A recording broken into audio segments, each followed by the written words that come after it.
मांग की थी। कल 12 घंटे की चर्चा हुई वक्त पे।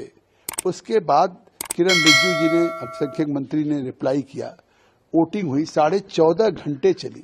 तो कम से कम सरकार इस वक्त बिल को किस तरह से एक लोकतांत्रिक ढंग से, जिस तरह से ज्वाइंट पार्लियामेंट्री कमेटी को रेफर करने का आग्रह किया स्पीकर साहब से, नहीं तो चाहती तो सरकार अपने 44 अमेंडमेंट्स को लेकर के, लोकसभा में भी बहुमत था, राज्यसभा में भी बहुमत था, सरकार सीधे इस वक्त बिल को पास करा सकती थी। लेकिन वक्त बिल को जेपीसी का भेजने का प्रस्ताव खुद किया था सरकार ने, और जेपीसी में हमारी 38 बैठकें हुई। उन बैठकों में भी इसी तरीके से 11 बजे से 7 बजे, 8 बजे, 9 बजे रात तक। कल तो पूरा देश देख रहा था, 12 घंटा चर्चा में उन्होंने भाग लिया। लेकिन कल भी कह रहे थे कि हमें वहां पे बोलने नहीं दिया जा रहा था जेपीसी चेयरमैन। आखिर 38 बैठकें साल भर में नहीं हो पाती, वो मैंने 5 महीने में किया, 10-10 घंटे किया, पूरे देश के राज्यों में गए, स्टेक होल्डर से मिले, इस्लामिक स्कॉलर से, all India Muslim personal law board हो, जमायत उलमा हो, या फॉर्मर वाइस चांसलर हो, फॉर्मर जजेज हो, बार काउंसिल हो, इस्लामिक स्कॉलर हो, सबको हमने दिया। 97 लाख लोगों के रिप्रेजेंटेशन आए, उसकी पूरी स्क्रूटनी की गई। इतना, लेकिन मुझे इस बात का संतोष है कि जो भी हमने रिकमेंडेशंस किया था, जो भी हमने अमेंडमेंट्स मूव किया था, सरकार ने उसको पूरी अक्षरशः मान लिया।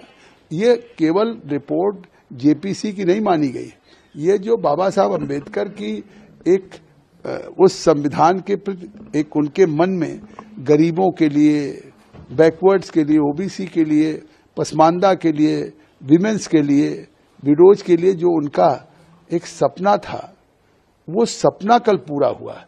कल कन्याकुमारी से कश्मीर तक अभी तक वक्त में न ओबीसी का प्रतिनिधित्व था, न पसमानदा का प्रतिनिधित्व था, न महिलाओं का प्रतिनिधित्व होता था।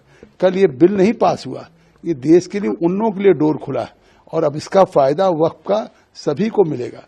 लेकिन विपक्ष प्रचारित कर रहा था कि ये सदन नहीं पास होगा, जो सहयोगी दल के एनडीए के लोग हैं वो वोट नहीं करेंगे, चाहे नीतीश कुमार हो, चंद्रबाबू नायडू हो, चाहे चिराग पासवान हो, चाहे एकनाथ शिंदे हो।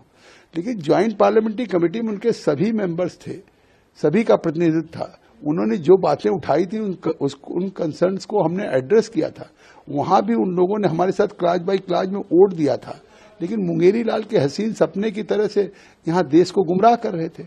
और अमित शाह जी गृह मंत्री के कहने के बाद कि हम इस देश के वक्त में हम कहीं सरकार दखल नहीं देगी, न वाकिफ के इंटेंशन पे, न मुतवल्ली वो सब मुसलमान होंगे, हम केवल अगर है तो एक ट्रांसपेरेंट ढंग से उस वक्त की संपत्तियों का रखरखाव हो, जिससे उसके इनकम का फायदा का लाभ गरीब मुसलमान को मिल सके, पसमानदा को मिल सके।